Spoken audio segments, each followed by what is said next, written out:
Welcome to CMD news. నా పేరు కామాక్షి. ముందుగా నేటి వార్తా విశేషాలు. జనసేన మహిళా నేతగా చెప్పుకునే ఆరణి కవిత పక్క వైసీపీ కోవట్ అని ఆమె మాజీ భర్త చంద్రమౌళి ఆరోపించారు. చిత్తూరు ప్రెస్ క్లబ్ లో చంద్రమౌళి మీడియా ప్రతినిధులతో మాట్లాడుతూ తనకు ఆరణి కవితకు 2017 నుంచి వివాదాలు జరుగుతున్నాయని, తనపై అనేక తప్పుడు కేసులు పెట్టి తనను వేధిస్తుందని చెప్పారు. 2021లో తాను ఆమె నుంచి విడాకులు తీసుకున్నానని, కేవలం తన ఉనికి కొరకే జనసేన పార్టీ పేరు చెప్పుకొని కాలం వెల్లదీస్తోందని పేర్కొన్నారు. ఇరువురు కేసులు విత్డ్రా చేసుకోవాలని పెద్దల సమక్షంలో చేసిన ఒప్పందంను ఆమె మీరిందని తెలిపారు. తాను కేసులు విత్డ్రా చేసుకున్నామని, అయితే ఆరణి కవిత మాత్రం తనపై కేసులను ఇప్పటికీ విత్డ్రా చేయలేదన్నారు. రౌడీలతో తనను బెదిరింపులకు గురి చేస్తుందని ఆరోపించారు. ఒప్పందం ప్రకారం భరణం కింద ఒక గృహాన్ని కేటాయించాలని, అయితే ఆమె ఒప్పందం ఉల్లంఘించినందువల్ల తాను ఆ భరణాన్ని వెనక్కు తీసుకునేందుకు కూడా కోర్టుకు పోతున్నట్లు చంద్రమౌళి తెలిపారు. చిత్తూరు అభివృద్ధికి ఎంతో కృషి చేస్తున్న ఎమ్మెల్యే పేరును కూడా దుర్వినియోగం చేస్తుందన్నారు. జనసేన పార్టీని కూడా భ్రష్టు పట్టిస్తోందని చంద్రమౌళి పేర్కొన్నారు. తాను కూడా ఆమెపై కేసులను తిరుగు పెడుతున్నట్లు చంద్రమౌళి పేర్కొన్నారు. దాదాపు 1.5 year గా నా హెల్త్ విషయం నేను బయట రాలేదు.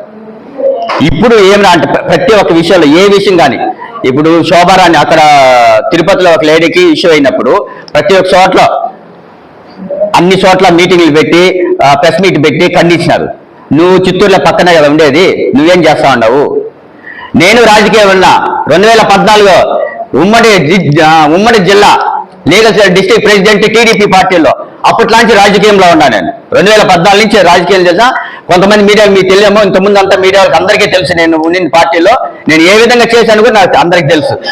కాబట్టి ఈ పనికిమాల రాజకీయాలలో ఇట్లంతా చేయకుండా ఏదైనా మన కోర్టులో చూసుకున్నామో, ఆ ఇంటికి నీకు హక్కు లేదు, ఆ హక్కు ఉన్నానంటే కోర్టులో ఇంటి తెచ్చుకో, అప్పుడు నీకు చెప్పేస్తా. నాకు పార్టీ పదవులు అప్లై చేశారు, దాంట్లో ఏదో వాటికి వస్తుందనేసి మీరు అందరూ ఇలా మీరే చేస్తున్నారంటే అది ఇది రాజకీయంగా ఈ విధంగా పబ్లిసిటీ చేస్తే మనకి తెచ్చుకోవచ్చు అనే ఒక దీంతో తప్ప ఒక ప్రెసిడెంట్ కాదండి. ఈ చిత్తూరు కాన్స్టిట్యూషన్ అంటే మన తరఫున ఒక 50 మంది 100 మంది రావాలా. ఏ రోజు నువ్వు వచ్చి ఏ రోజు ప్రెస్ మీట్ పెట్టావు? ఇన్నేళ్ళుగా ఉన్నావని చెప్పినా కదా. ఏ జన సైనికుడికి ఏం జరిగినా నువ్వు ఎప్పుడైనా పోయి ఖండించినావా? ఎప్పుడైనా వచ్చి ఒక మీటింగ్ పెట్టి ఏదైనా వాళ్ళకి రిప్లై ఇచ్చినావా? ఏ రోజు మీటింగ్ పెట్టినావు? ఇప్పుడున్న జనసేన పార్టీల్లో బాగా టీం వర్క్ చేస్తున్నారు.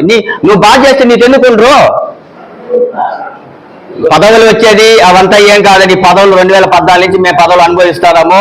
ఇవంతా ఆమె పొలిటికల్ గా ఎదగాలని చెప్పేసి అదేదో చెప్తారు కదా, అందరి మీద నెత్తిని పూసేసి అదే టైప్ తప్పించి ఇది మహానటి నటిస్తుంది, భయంకరమైన నటిస్తుంది. నేను ఒక ఆడదాన్ని అంటుంది. ఒక ఆడదాన్ని ఉంది, ఇంట్లో ఉంది. ఆమెకి 1.5 సంవత్సరంగా వాటర్ కట్ చేసింది. ఆ ఫాతిమా ఆమెకి నీళ్లు రాకుండా చేసింది. వాళ్ళ కూతురు అపోలో కాలేజీలో మెడిసిన్ చదువుతా ఉంటే ఎక్కడో తమిళనాడు నుంచి వచ్చి ఇక్కడ వాళ్ళు చదువుకునే దానికి వస్తే ఆమెకు వాటర్ రానియకుండా వాళ్ళ అన్న కొడుకు గంజాయి తాగిపించి పైనుంచి కిందకు వచ్చిన కిటికీలంతా తొంగి చూసేది ఏం పని ఇవంతా? ఎమ్మెల్యే గారు ఈ మధ్య ఒక 1.5 year అయింది. 1.5 year ముందు ఎమ్మెల్యే గారు పిలిచి కేసులంతా ఎందుకే మౌలి, ఎందుకంటే ఎమ్మెల్యే కాలు పట్టుకునింది, అవసరానికి కాలు పట్టుకుంటుంది. ఎవరు? ఈ ఆర్పిఐ కవిత ఎమ్మెల్యేకి అవసరానికి పోయి ఎమ్మెల్యే కాళ్ళు పట్టుకొని నాదేదో సెటిల్ చేయమని అడుక్కుంటే ఆ ఫ్లోర్ లో నేను రెంట్కి ఇచ్చాను. నాకు అమౌంట్ కావాలంటే నేను సర్జరీ చేసుకున్నా, హార్ట్ ప్రాబ్లం సర్జరీ చేసుకున్న డబ్బులు లేవంటే, సరే మౌలి ఆ డబ్బులు ఇవ్వాలంటే కవిత నాకు 5 లక్షలు ఇవ్వాల అని రికార్డుగా రాసి ఇచ్చింది. ఆమె 5 లక్షలు నేను ఇవ్వాలా అటెండెన్స్ ఇంతవరకు ఇవ్వలేదు. ఆ డబ్బులు ఆమె ఇచ్చేస్తే నేను ఇచ్చేస్తాను కదా అంటే ఈ గలాట సర్దుమనగనే ఉద్దేశంతో ఎమ్మెల్యే గారు చెప్పారు. ఎమ్మెల్యే గారు ఇది వచ్చి నేను నేను తీసుకుంటాను, సర్దుమణికి అయిపోవాలని చెప్పేసి ఎమ్మెల్యే గారు కూడా ట్రై చేశారు. ఎప్పుడు 1.5 year. At the same time 1 week 1 month లోపల నేను కేసులు కూడా విత్డ్రా చేస్తాను ఆ రోజు ఎమ్మెల్యే చెప్పారు. ఎమ్మెల్యే మాటలు కూడా ఏం లేదు, అవసరం కాళ్ళు పట్టుకుంటుంది. అవసరం తెలిపి ఇప్పుడు ఓఎం రామదాస్ గారు కాజూరు బాలాజీ వీళ్ళు మా బలిసంగ పెద్ద మనుషులు కూడా అవసరానికి వాళ్ళు కాళ్ళు పట్టుకొని తోడుకొచ్చుకున్నారు ఆ రోజు రాజీ కోసం. వీళ్ళపై కాలు పెట్టుకుంటారు. ఇప్పుడు వాళ్ళని లెక్క చేయకుండా ఏ విధంగా ఆ విధంగా మాట్లాడు, ఎందుకంటే వాళ్ళ అవసరం తీరిపోయింది, మనం ఏం చేయలేమనుకున్నా. అదే ప్రకారం నేను రాయితీలు కూడా నేను క్యాన్సిలేషన్ కూడా ఆల్రెడీ ఫైల్ చేసిన. ఇది ఇల్లు రాయితీ, ఎందుకంటే నా మీద ఇంకా కేసులు పెట్టుకొని నేను తిరగాల్సిన 3 ఏళ్ళు అవుతానండి, 3 years అవుతానండి నా ప్రాపర్టీ రాయిచ్చేసి. ఇంతవరకు 1 month లో విత్డ్రా చేసిన కేసులు ఇప్పుడు కూడా జరుగుతూ ఉన్నాయి. కాబట్టి నేను ఏదైనా లీగల్ గా చూసుకుంటా. కవిత ఆరిపోయే కవిత చెప్తాను మీడియా ముఖంగా, మనం ఏదైనా కోర్టులో చూసుకుందాం. నీ చెత్త పనుల కోసము రాజకీయం అని చెప్పి రాజకీయం చేసుకొని నువ్వే ఎదగాలని చెప్పేసి నన్ను ఇబ్బంది పెట్టి ఎదగాలనేది మాత్రం అది కాదు. నేను కూడా ఒక జనసేన నాయకుడినే, నేను కూడా జనసేన పార్టీయే.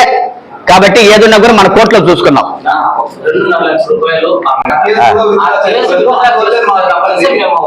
లేకపోతే నేను అన్ని చేసుకుంటే ఆయన ఆలోచించాను. సరే చెప్తా. ఫాతిమాకి ఇవ్వాల్సింది నేను, ఎందుకంటే నేను అగ్రిమెంట్ చేసిన. నాకు 5 లక్షలు ఇస్తానని ఆ రోజు పెద్ద మనసు ఆఫీసర్ రాసి ఇచ్చావు. నా 5 లక్షలు నాకు ఇచ్చేస్తే నేను ఆమెకి ఇచ్చేసుకుంటా, ఖాళీ చేపించుకుంటాను కదా. కోర్టు ఆర్డర్ ఆమెకి షెల్టర్ ఒక పోర్షన్ షెల్టర్ ప్రొవైడ్ చేయమన్నారు, అంతవరకే. ఇప్పుడు కోర్టులు కాదు, ఆమెకి ప్రాపర్టీకి ఎటువంటి సమాధానం లేదు. నాదే మొత్తం, అది అన్ని పోర్షన్ లో ఇదో పోర్షన్.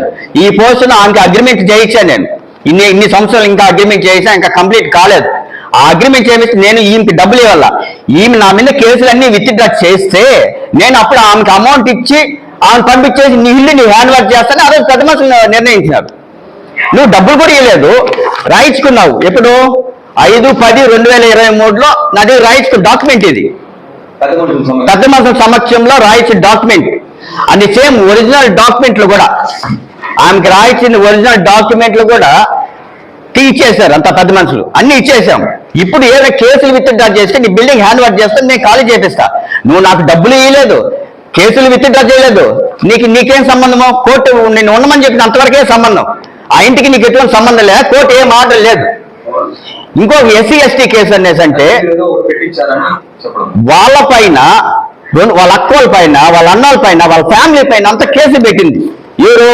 ఈ మహానటి శారద అనే ఆమె వాళ్ళ ఫ్యామిలీ పైన అంతా కేసు పెట్టింది. ఆమె కేసు పెట్టింది. అది మీరు చూసుకోవాలయ్యా. ఇప్పుడు నేను నా మీద ప్రశాంత్ నగర్లో పిల్లకాయల దగ్గర కాల్మని కేసు పెట్టించావు, SC/ST కేసు పెట్టించావు. నేను కేసు కొట్టుకున్నా, తప్పుడు కేసు నేను కొట్టుకున్నా. అట్లయితే నువ్వు కొట్టుకో, నువ్వు అడ్వకేటే కదా, నువ్వు కేసు కొట్టుకో. ఆ కేసుకి నాకు ఎటువంటి సంబంధం లేదు. వాళ్ళ ఫ్యామిలీ మీద ఏం పెట్టింది, ఈమె వాళ్ళ ఫ్యామిలీ మీద పెట్టింది, అవి సంబంధం లేదు. పంచాయతీ మార్చులు కూడా మా ఇద్దరి విషయాలు మాత్రమే. నా మీద నువ్వు పెట్టింది, నీ మీద నేను పెట్టిన కేసులు విత్డ్రా చేయాలని మాత్రమే మేము ఆ రోజు. మీరు కావాలంటే ఈ టర్మ్స్ అండ్ కండిషన్ కూడా పెద్ద మనుషులు అందరూ ఉన్నారు. ముఖ్య గమనిక, మా హాస్పిటల్ నందు డాక్టర్ NTR వైద్య సేవ అందించబడెను. పేదలందరికీ ఆధునిక వైద్యం చేయబడెను. Malinidevi multi specialty hospital, Christian Peta, 5వ line, Kavali. Doctor Gottipati Malinidevi MBBS MS OBGY కాన్పులు మరియు గర్భకోశ వ్యాధి నిపుణులు. మాలినీదేవి మల్టీ స్పెషాలిటీ హాస్పిటల్ నందు అందించు వైద్య సేవలు: సాధారణ కాన్పులు, సిజేరియన్లు, లాప్రోస్కోపిక్ ద్వారా గర్భసంచికి సంబంధించిన ఆపరేషన్లు, ట్యూబెక్టమీ, పిల్లలు లేకుండా operation, high risk pregnancy, ectopic pregnancy మరియు గర్భసంచి నీటి బుడగలు, గర్భసంచి జారిన ఆపరేషన్లు, రొమ్ముగడ్డలకు చికిత్స, నెలసరి ఇబ్బందులకు చికిత్స, మెనోపాజ్ సమస్యలకు చికిత్స చేయబడును. స్త్రీలకు సంబంధించిన అన్ని సమస్యలకు చికిత్స చేయబడును. Doctor Battina Narendra Babu MBBS MS general and laparoscopic surgeon. Laparoscopic ద్వారా అపెండిసెక్టమీ, 24 గంటల కడుపు నొప్పికి చికిత్స, హెర్నియా మరియు పిత్తాశయంలో రాళ్లు తీయబడెను. వరి బీజం, హెర్నియా, నరాలు ఉబ్బడం, హైడ్రోసెల్, థైరాయిడ్ ఆపరేషన్లు చేయబడెను. Malinidevi multi specialty hospital, Christian Peta, 5వ లైన్, కావలి. ఫోన్ నంబర్స్ 9398665676 మరియు 08626245167.